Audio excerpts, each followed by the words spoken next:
I've been trying to hold on to this last episode of Happy Valley from the first series for as long as possible, but I'm late with my newsletter and it's time to make amends. I also had a super slow month, was busy with ridiculous things, and one cannot sustain oneself with reality TV show recaps. They're like casual sex or fast food. Too much leaves you feeling unsettled and poopy. Let's roll into the very last episode of Happy Valley Series 1. We open with rapist Tommy Lee Royce, James Norton, still in disguise, creeping around Halifax on a bus, peering at a wanted poster of his face. His nemesis and our hero Catherine Cawood, the sublime Sarah Lancashire, rolls up to Nevison Gallagher Associates with her sister Claire Cartwright, seaosn Finneran. I'm getting caught up on Downton Abbey before the movie. Hi O'Brien, you skunk. Nev Gallagher, George Costigan, whom I adore, rushes out to meet her. He can't do enough for her. In fact, he wants to pay off her mortgage. Catherine assures him that would be unethical, as she was just doing her job. Well, sort of. She went about 14,000 steps beyond the call of duty and got beat right to shite. But that isn't why she's here anyway. Nev's daughter Anne Gallagher, Charlie Murphy, came to see Catherine in the hospital. Nev did not, but he sure wanted to, and asked her to pass along the facts of her rape by Tommy Lee Royce. She did not want her dad to find out in court. Anne doesn't want her mum to hear out about it, and since her mum is dying of cancer, there's a better than even chance she might not. Tommy Lee Royce breaks into a houseboat while his former boss Ashley Cowgill, Joe Armstrong from Gentleman Jack, gets raked over the coals by his wife for his illegal activities. Julie Mulligan, Rachel Leskovic, spots the police watching and welcomes them in her own special way.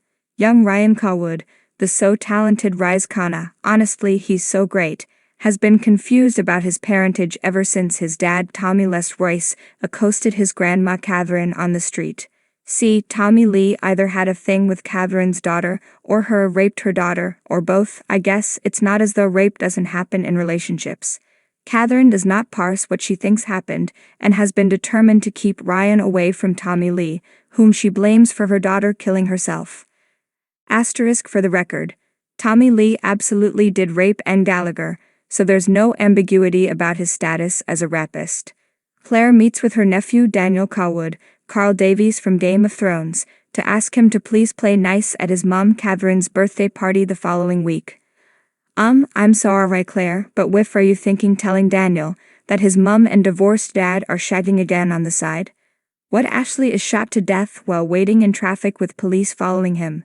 I guess whomever was running the drugs he was smuggling cleaned up some loose ends. Catherine picks up Ryan from school as Tommy Lee watches from nearby.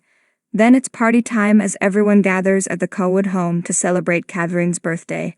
Nev and Helen, Jill Baker, arrive with Anne, Nev thumping his chest about cutting off the salary of his daughter's kidnapper, to Helen's dismay.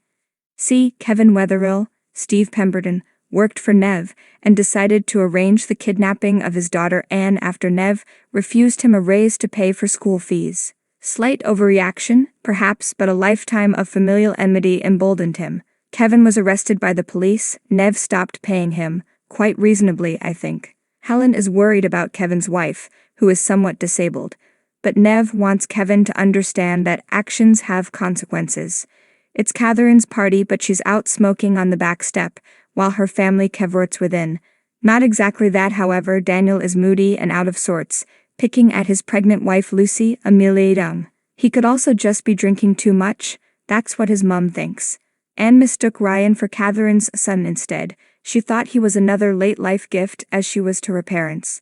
Asterisk, I have to point out, none of these things made it into the edit I originally watched.